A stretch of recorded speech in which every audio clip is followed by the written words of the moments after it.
अपने माँ बाप के इतने प्यार और मोहब्बत को देखकर उसके अंदर एक अजीब सी खुदसूरी पैदा हो गई थी।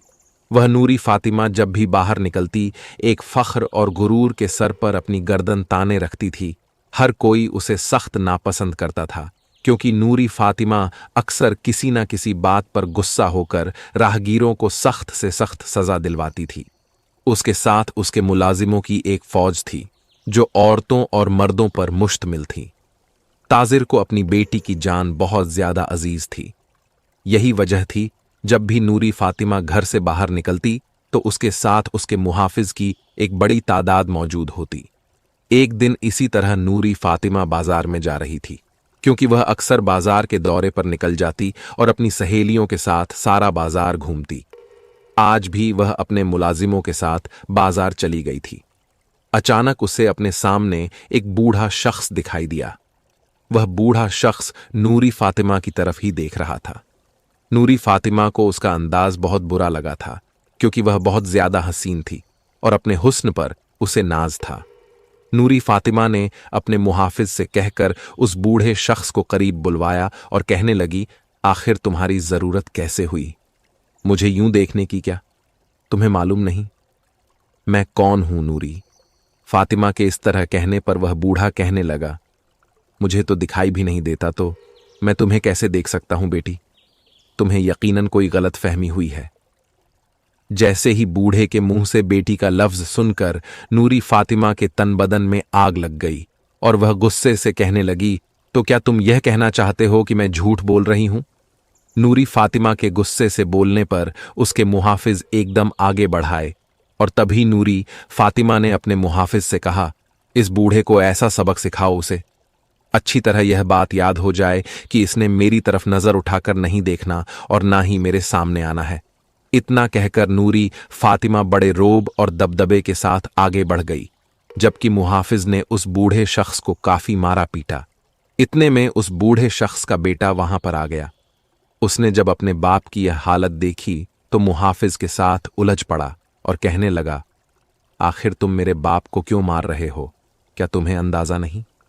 वह गरीब है, लाचार है और उसे दिखाई भी नहीं देता। उस बूढ़े शख्स के बेटे उस्मान ने जब यह कहा तो मुहाफिज कहने लगे, हम तो हुक्म के गुलाम हैं। हमें तो नूरी फातिमा ने यह हुक्म दिया था और हम इसकी बात नहीं टाल सकते। मुहाफिज के मुंह से यह सुनकर उस्मान ने पूछा, यह नूरी फातिमा कौन है?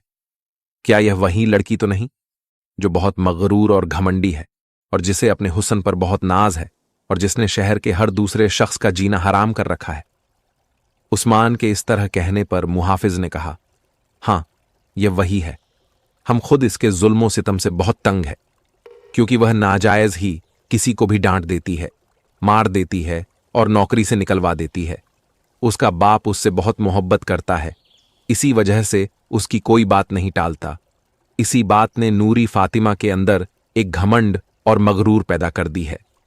मुहाफिज ने यह कहा और उस बूढ़े शख्स से मजर्रत करता हुआ वहां से चला गया, जबकि उस्मान कितनी ही देर सोचते हुए निगाहों से उस तरफ देख रहा था जिस तरफ नूरी फातिमा गई थी, और मुहाफिज भी उसके पीछे पीछे उधर गया था। नूरी फातिमा की इस हरकत के बाद उस्मान ने सोच लिया कि अब वह जरूर उस नूरी को सबक सिखाएगा और उसे उसके घमंड की सजा जरूर देगा, क्योंकि बुरी फातिमा ने जो सलूक उसके बाप के साथ किया था उसने उस्मान का दिल छिलनी कर दिया था। उस्मान ने अपने बाप को वहां से उठाया और घर लाकर उसके जख्मों पर मरहम लगाने लगा। उस्मान का बाप गरीब था और बूढ़ा था, अपने जख्म बर्दाश्त नहीं कर पा रहा था, जबकि उस्मान मुसलसल उसकी खिदमत में मसरूफ रहा। 4-5 दिनों में उस बूढ़े शख्स की हालत पहले से संभल चुकी थी और अब वह बेहतर था। तभी उस्मान घर से निकला। उसने सोच रखा था आज उस नूरी के साथ क्या करना है। तभी उस्मान अपने घर से निकलकर सीधा उस नूरी फातिमा के महल नमा घर में आ गया। उस वक्त शाम का अंधेरा फैलना शुरू हो चुका था और महल में कहीं कहीं मसले रोशन हो चुकी थी। उस्मान इधर उधर देखता हुआ सीधा नूरी के कमरे की तरफ बढ़ गया। उस कमरे के अंदर जरूरत की हर चीज रखी थी और ऐसी शान और शौकत और कीमती नायाब चीजें वहां मौजूद थीं जिन्हें देखकर उस्मान हैरान रह गया। उस वक्त नूरी अपने बिस्तर पर लेटी थी। उस्मान पर्दे के पीछे छुपकर उसे देखने लगा।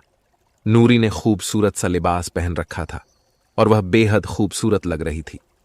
उस्मान उसे देखता रह गया, लेकिन फिर जब उसे उतनी अपना देर में मकसद याद नूरी आया, फातिमा को एकदम किसी आगे सांप बढ़ा। ने डस लिया। उस्मान ने यह सब देखा और फिर वहां से निकल गया। नूरी फातिमा के घर से आने के बाद उस्मान यूं ही बेमकसद सड़कों पर फिरता रहा और फिर रात को अपने घर वापस आ गया, जहां पर उसका बूढ़ा बाप इंतजार कर था और फिक्रमंदी से उससे पूछने लगा, तुम कहां चले गए थे? तुम्हें पता भी है मैं तुम्हारी तरफ से फिक्रमंद रहता हूं। अपने बूढ़े बाप की यह बात सुनकर उस्मान शर्मिंदा हो गया और कहने लगा, बाबा जान, बस यूं ही शहर घूम रहा था, माजरा करता हूं, आइंदा ख्याल रखूंगा। उस्मान के अदब से कहने पर उसके बाप ने सर हिला दिया तो उस्मान अपने कमरे में चला गया।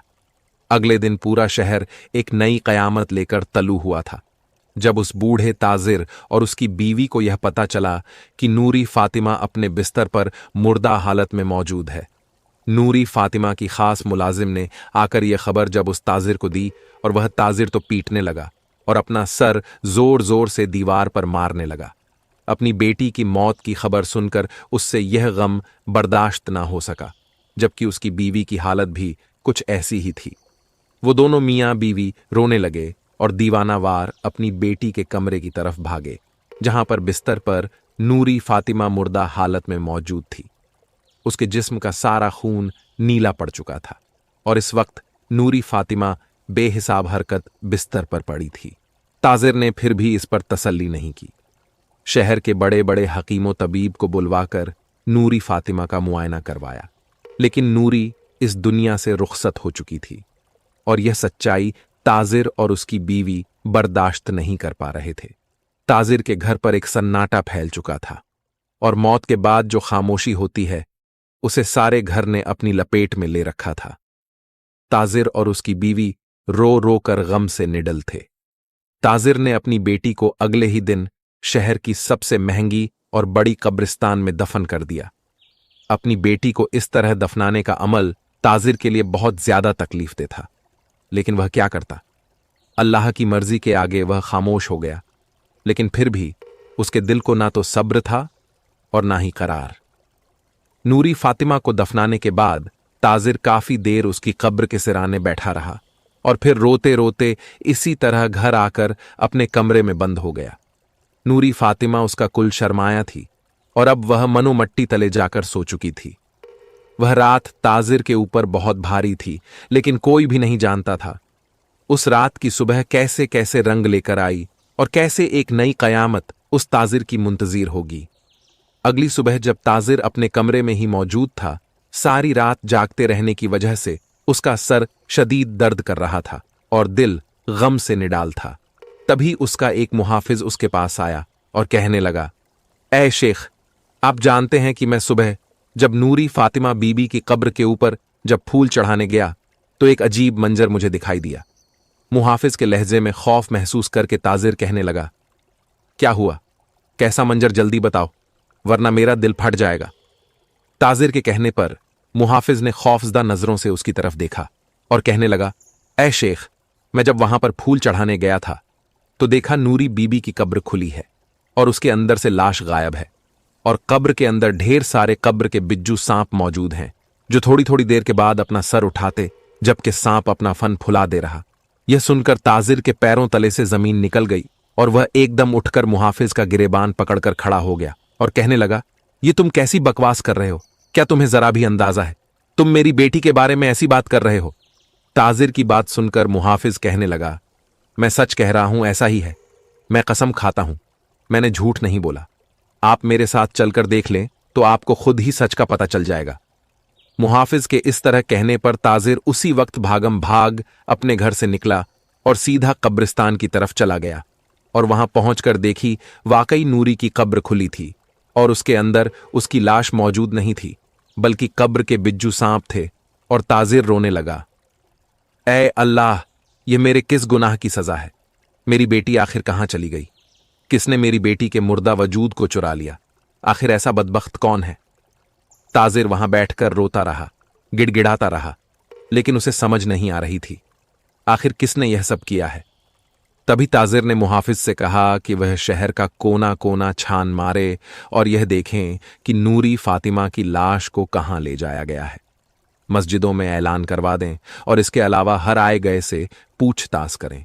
ताजिर के हुक्म के मुताबिक मुहाफिज ने शहर में हर शख्स से पूछ पूछ कर मस्जिद में मामला बताई गई और इर्द गिर्द मौजूद हर शख्स से नूरी फातिमा के बारे में दरियाफ्त किया गया, लेकिन किसी को भी इस बारे में कुछ पता नहीं था। ना ही तो किसी ने नूरी की लाश को देखा और ना ही किसी ने उसे ले जाते हुए देखा। इस बात से ताजिर बहुत हैरान और परेशान था। अगर कोई यहां से नूरी की लाश को लेकर गया है तो फिर आखिर किसी की तो नजरों में आया होगा, किसी ने तो उसे देखा होगा, लेकिन वह शख्स कौन था और कहां लेकर गया, इस बारे में किसी को कुछ मालूम नहीं था। वह ताजिर बेहद परेशान था और उसे समझ नहीं आ रही थी कि वह नूरी फातिमा को कहां से ढूंढे, क्योंकि उसके बारे में कुछ पता नहीं चल रहा था और उसी वजह से ताजिर बेहद परेशान था। ताजिर ने एक भारी रकम का ऐलान भी करवा दिया था, क्योंकि वह चाहता था जल्द से जल्द उसकी बेटी की लाश का पता चल जाए। दूसरी तरफ नूरी की लाश को उस्मान ले जा रहा था और जब उसने देखा जगह जगह पर नाकाबंदी कर दी गई है और उस ताजिर के कहने के मुताबिक हर राहगीर से पूछ ताश की जा रही है, तो उस्मान थोड़ा सा परेशान हुआ। लेकिन फिर अचानक उसे एक ऐसी जगह का ख्याल आया जहां पर उसके अलावा कोई और नहीं जा सकता था। ये जगह उस्मान ने उस वक्त ढूंढी थी जब वह जादू का काम सीख रहा था और उस्मान वहां पर बैठकर ही अमल किया करता था, और इसलिए उस्मान नूरी फातिमा को लेकर सीधा वहीं पर चला गया और वहां पर लाकर उसे फर्श पर लिटा दिया। उसी वक्त नूरी फातिमा सफेद रंग के लिबास में थी और उसे देखकर उस्मान के दिल की हालत कुछ अजीब सी हो रही थी। वह नूरी की लाश को निकालकर तो ले आया था, लेकिन अब उसे समझ नहीं आ रही थी कि आगे वह उस लाश का क्या करे। जिस रात उस्मान नूरी फातिमा के कमरे में दाखिल हुआ था, तो वहां जाने के बाद उसने जब नूरी फातिमा को इस तरह अपने बिस्तर पर लेटे देखा तो उसने एक जादुई अमल के जरिए नूरी के जिस्म के अंदर सांप का जहर भर दिया था, जिस जहर के असर से बुरी का इंतकाल हो गया। हालांकि यह सिर्फ एक जादुई अमल था और इसके बारे में उस्मान के अलावा और कोई भी नहीं जानता था। उस्मान अपना काम करके वहां से निकल आया। वह नूरी फातिमा को सबक सिखाना चाहता था और उसके लिए इससे बेहतर और कोई रास्ता नहीं था। तभी जब नूरी को दफना दिया गया तो रात के वक्त उस्मान उसे लेकर शहर से बाहर आ गया। उस्मान बस उसे उसके घमंड की सजा देना चाहता था, यही वजह थी। नूरी को यहां लाने की बाद में उसने कुछ देर के बाद उसके जिस्म का जहर खत्म कर दिया। यह सारा अमल जादुई तरीके से किया गया था, जिसके कुछ देर के बाद नूरी फातिमा को होश आना शुरू हो गया और वह अपने दुखते हुए सर को थामे हुए कहने लगी, मैं कहाँ हूं, किधर हूं, ये जगह कौन सी है। और तभी नूरी फातिमा की नजर उस्मान पर पड़ी तो वह कहने लगी, तुम कौन हो नूरी। फातिमा के अंदाज में अजीब सा घमंड था। उसे सिर्फ इस बात की फिक्र थी वह इस वक्त कहां पर है, लेकिन उसके साथ जो कुछ भी हो गुजरा था उसे कुछ याद नहीं था। तभी उस्मान कहने लगा, तुम मेरी हिरासत में हो और अब जब तक मैं चाहूंगा तुम यहीं पर रहोगी। नूरी फातिमा ने यह सुनकर गुस्से से उस्मान को घूरा और कहने लगी, क्या तुम जानते नहीं हो कि मैं कौन हूं, मेरा बाप कौन है। नूरी फातिमा के अंदाज पर उस्मान कहने लगा, मैं अच्छी तरह जानता हूं तुम कौन हो और तुम्हारा बाप कौन है, लेकिन तुम नहीं जानते मैं तुम्हारे साथ क्या कुछ कर चुका हूं और तुम्हारे बाप के लिए अब तुम मुर्दा हो चुकी हो, एक लाश, और जिसकी लाश को ढूंढने के लिए वह सारे शहर में पागल होता फिर रहा है। उस्मान की यह बात सुनकर नूरी फातिमा के पैरों तले से जमीन खिसक गई और तभी वह कहने लगी, तुम यह क्या कह रहे हो, आखिर ऐसा कैसे मुमकिन है। मैं तो जिंदा हूं, तो फिर मेरा बाप मुझे मुर्दा कैसे तसव्वर कर सकता है। नूरी की बात सुनकर उमर उस्मान हंस दिया और कहने लगा, तुम्हारा तो 2 दिन पहले इंतकाल हो गया था, मैंने तुम्हें मार दिया था और फिर तुम्हारी लाश को तुम्हारी कब्र से निकालकर यहां पर ले आया हूं, और यह सब कुछ एक जादुई अमल के जरिए मुमकिन हो सका। तुम नहीं जानती कि मैंने तुम्हें कैसे जादुई जहर के असर से मार दिया और फिर तुम्हारी लाश को यहां से निकाल कर ले आया और अब तुम्हें दोबारा से जिंदा कर दिया। उस्मान की यह बात सुनकर नूरी हैरत से उसकी तरफ देखती रही और कहने लगी, तुम ऐसा नहीं कर सकते। मैं कैसे मर सकती हूं? मैं तो अभी जवान हूं और वैसे भी जिंदा रहना चाहती हूं। तुम्हारे साथ यकीनन कोई मसला है। तुम झूठ बोल रहे हो। नूरी ने उस्मान की बात पर इनकार कर दिया और बिल्कुल भी उसकी बात का यकीन नहीं किया। वह सच कह रहा था और यह बात नूरी फातिमा नहीं जानती थी। तभी वह उस्मान से कहने लगी, तुम्हें मेरे साथ यह सब कुछ करने का हक किसने दिया? आखिर तुम होते कौन हो? मुझे इस तरह मारकर जिंदा करने वाले और फिर अपनी कैद में रखने वाले। छोड़ो मुझे और जल्दी करो, मुझे मेरे घर वापस छोड़कर आओ। मेरे माँ बाप परेशान हो रहे होंगे। नूरी फातिमा ने गुस्से से अकड़ते हुए लहजे में उस्मान से कहा तो उमर कहने लगा, तुम्हारा यह घमंड और गुरूर खत्म करने के लिए मैंने तुम्हारे साथ यह सब किया, और अब तुम देखना, जब तक तुम्हारा यह घमंड खत्म नहीं होगा तुम यहां से कहीं नहीं जा सकती। यह कहकर उस्मान वहां से निकल आया, जबकि नूरी फातिमा वहां पर कैद थी। भागने का कोई रास्ता नहीं मिल रहा था। उसने बहुत कोशिश की, लेकिन वहां पर ना तो कोई खिड़की थी और ना ही कोई रोशनदान। जो दरवाजा था वहीं से उस्मान जा चुका था और दरवाजा खुलने का नाम ही नहीं ले रहा था।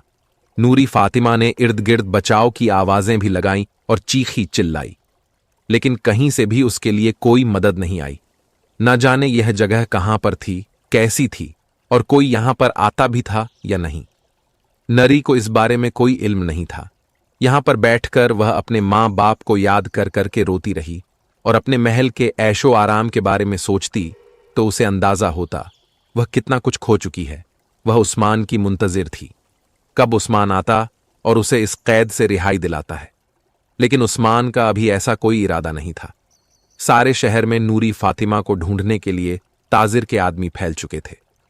ताजिर ने एक बहुत बड़ी इनामी रकम का ऐलान किया हुआ था, लेकिन अभी तक नूरी फातिमा के बारे में किसी को कुछ पता नहीं चल रहा था।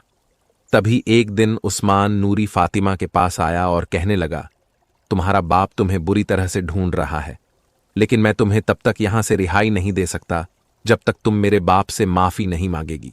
उस्मान की यह बात सुनकर नूरी फातिमा बेइख्तियार उसकी तरफ देखने लगी और कहने लगी, तुम्हारे बाप से मैं क्यों माफी मांगू? आखिर मैंने किया क्या है? नूरी तंग आकर बोली। वह कहने लगा, यही तो तुम्हारा घमंड है और गुरूर था जो मेरे बाप को एक अजियत में मुब्तिला कर गया। वह कितने ही दिन अपने जख्मों को सेकता रहा। तुमने मेरे बाप को नाजायज सजा दी और उसे अपने मुहाफिज से पिटवा दिया। तुम्हें मेरे बाप से माफी मांगनी होगी, वरना तुम सारी जिंदगी यहां पर बैठी रहोगी। किसी को भी तुम्हारे बारे में पता नहीं चल सकेगा, क्योंकि तुम अच्छी तरह जान गई हो कि मैं कौन हूं और क्या कर सकता हूं।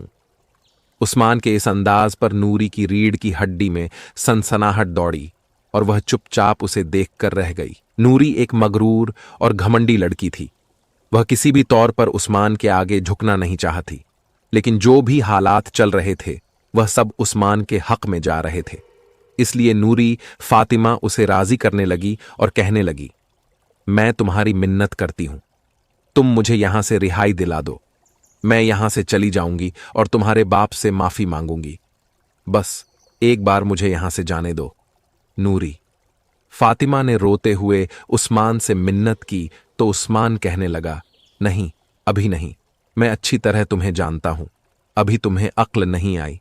तुम सिर्फ अपना वक्त गुजारने के लिए मेरे आगे इस तरह हाथ फैला रही हो। मैं जानता हूं यह सब तुम्हारा नाटक है, लेकिन तुम नहीं जानती। जब तक तुम्हें सही मायनों में अपनी गलती का एहसास नहीं होगा और जब तक तुम अपने घमंड और गुरूर को खत्म नहीं करोगी, मैं तुम्हें यहां से नहीं निकालूंगा। उस्मान यह कहकर वहां से चला गया और नूरी फातिमा वहां पर बैठी सर पटक कर रोती रही। वह सोच भी नहीं सकती थी वह इतनी बड़ी मुसीबत में गिरफ्तार हो जाएगी। हालांकि उस्मान के दिल में नूरी फातिमा के लिए मोहब्बत के जज्बात पैदा हो गए थे। जिस दिन नूरी को उसने मुर्दा हालत में लाकर यहां पर लिटाया, उस दिन ही उस्मान का दिल उससे दगा कर चुका था। लेकिन वह क्या करता? वह अपने बाप के साथ धोखा नहीं कर सकता था, इसलिए वह नूरी फातिमा को सजा देने के लिए किसी भी हद तक जा सकता था। तभी कुछ दिन और गुजरे तो जब नूरी फातिमा के पास आया, नूरी फातिमा बुरी तरह से उदास थी और उसकी तबीयत भी कुछ ठीक नहीं थी। उसकी आंखों के गिर्द गहरे हल्के थे और रंग जर्द पड़ चुका था। उसकी यह हालत देखकर उमर थोड़ा सा शर्मिंदा हो गया। नूरी फातिमा कहने लगी, मैं जान गई हूं, मैं बहुत गलत थी। मैं लोगों के मामले में इंसाफ से काम नहीं लेती थी, बल्कि उनके साथ गलत रवैया रखती थी। तुम मुझे माफ कर दो और अपने बाप से भी मुझे माफी दिलवा दो। मैं अब ऐसा कुछ नहीं करूंगी। तुम बेशक मुझे इस कैद में रखो या वापस मेरे घर पर पहुंचा दो। मुझे अब इस बात से कोई फर्क नहीं पड़ता, लेकिन बस एक बार मेरे बाप को यह बता दो, मैं जिंदा हूं और सही सलामत हूं, क्योंकि मैं जानती हूं मेरा बाप मेरे गम में पागल हो जाएगा। नूरी फातिमा ने मिन्नत भरे अंदाज में उस्मान से कहा, तो उस्मान बेइख्तियार उसकी तरफ देखने लगा, क्योंकि इस वक्त नूरी की आंखों में उसे सच्चाई दिखाई दे रही थी और उस्मान जान गया था नूरी फातिमा को अपने की सजा भी मिल चुकी है और वह अपने किए पर शर्मिंदा है। तभी उस्मान उसे कहने लगा, ठीक है, तुम अपनी तैयारी करो, मैं तुम्हें तुम्हारे घर छोड़ आता हूं। उस्मान के यह कहने की देर थी। नूरी फातिमा हैरत से उसकी तरफ देखने लगी, जबकि उस्मान बाहर खड़ा होकर उसका इंतजार करने लगा।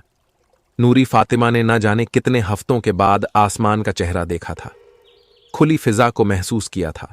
तभी वह रोने लगी और शुक्र अदा करने लगी। वह जिंदा है और इन चीजों को महसूस कर सकती है। उस्मान सारे रास्ते खामोशी के साथ उसे अपने घोड़े पर लाद कर अपने साथ लेकर घर की तरफ चल पड़ा। सारे रास्ते उस्मान ने कोई बात नहीं की, लेकिन जब उसके घर के बाहर पहुंचे तो उस्मान कहने लगा, मैंने तुम्हारा घमंड तोड़ने के लिए तुम्हें यह सजा दी थी, लेकिन नहीं जानता था तुम मेरे दिल में जगह बना लोगी, और इतनी बना लोगी कि अब तुम्हारे बगैर रहना मेरे लिए मुमकिन नहीं हो सकता। तो मेरी मोहब्बत को कबूल करना। यह कहकर उस्मान ने अपने घोड़े को आगे बढ़ा दिया, जबकि नूरी फातिमा वहीं पर खड़ी होकर उस तरह देखती रही जिस तरफ उस्मान गया था। उस्मान एक अच्छा, खूबसूरत और खुशहाल नौजवान था, और अगर नूरी फातिमा जहां इतनी घमंडी लड़की ना होती तो शायद ही उस्मान के लिए अपने दिल में गहरे जज्बात महसूस करती। लेकिन अब उस्मान के करार मोहब्बत के बाद नूरी के दिल में भी बहुत कुछ बदल चुका था। वह उस्मान के बारे में सोचती हुई जब महल में दाखिल हुई तो वहां पर सब लोग उसे देखकर हैरान रह गए, जबकि किसी को भी उसके जिंदा होने पर यकीन नहीं आ रहा था, क्योंकि ताजिर ने तो उसे अपने हाथों से दफनाया था। ताजिर को जब नूरी फातिमा की आमद की इत्तला मिली, वह जल्दी से अपने कमरे से बाहर निकला। उसकी बीवी भी उसके पीछे पीछे थी। तभी दोनों मियां बीवी ने जब उसे अपने सामने देखा तो बेइख्तियार जैसे सजदे में गिर गए। ताजिर रोते हुए अपनी बेटी को गले लगाकर और एम शिद्दत से रोने लगा, और तभी कहने लगा, मेरी बच्ची, मेरी नूरी फातिमा, तुम वापस आ गई। मेरे लिए यह बहुत बड़ी खुशकिस्मती है। ताजिर के इस तरह कहने पर नूरी फातिमा भी रोने लगी। नूरी अपने आंसुओं को साफ करके कहने लगी, जी अब्बा जान, यह सब आपकी मोहब्बत की वजह से ही हुआ है। नूरी ने मुख्तसर अपने साथ बीते जाने वाले वाक़ये के बारे में ताजिर को बता दिया। ताजिर को उस्मान के बारे में कुछ भी गलत नहीं कहा था, क्योंकि उस्मान के लिए इसके अपने दिल में गहरे जज्बात उमड़ आए थे, और उसने ताजिर को यही बताया कि उस्मान ने उसकी मदद की थी और उसे ढूंढने में कामयाब हुआ। ताजिर उस्मान से मिलना चाहता था और उसे भारी इनाम इकराम से नवाजना चाहता था। यही वजह थी उसने अपने मुहाफिज को भेजकर उस्मान को बुलवा लिया। उस्मान यही समझता था नूरी फातिमा ने उसकी शिकायत कर दी है और अब ताजिर उसे सजा देना चाहता है। लेकिन जब उनके घर में आया तो ताजिर ने बेइख्तियार उसे गले लगाकर उसका माथा चूमा और उसे कीमती हीरे जवाहरात से नवाजा। नूरी फातिमा ने ताजिर के सामने अपनी ख्वाहिश को रखा और कहने लगी, मैं उस्मान से निकाह करना चाहे, क्योंकि जिस तरह उस्मान ने मेरी हिफाजत की मैं चाहती हूं वह सारी जिंदगी इसी तरह मेरा ख्याल रखे। नूरी फातिमा की इस बात पर किसी को कोई एतराज न था, और ताजिर ने उसी वक्त नूरी फातिमा का शादी का तैयारी करने का हुक्म दिया, और अगले दिन नूरी फातिमा का निकाह उस्मान से करा दिया गया, और वह दोनों एक दूसरे के साथ बेहद खुश और मुतमिन रहने लगे। प्यारे दोस्तों, यह कहानी एक ऐसी लड़की के बारे में थी जिसके घमंड की तो उसे खूब सजा मिली, और वह अपने घमंड की वजह से कितना अरसा अपने माँ बाप से दूर रही, और उसे ना सिर्फ अपने घमंड की वजह से मौत को गले लगाना पड़ा।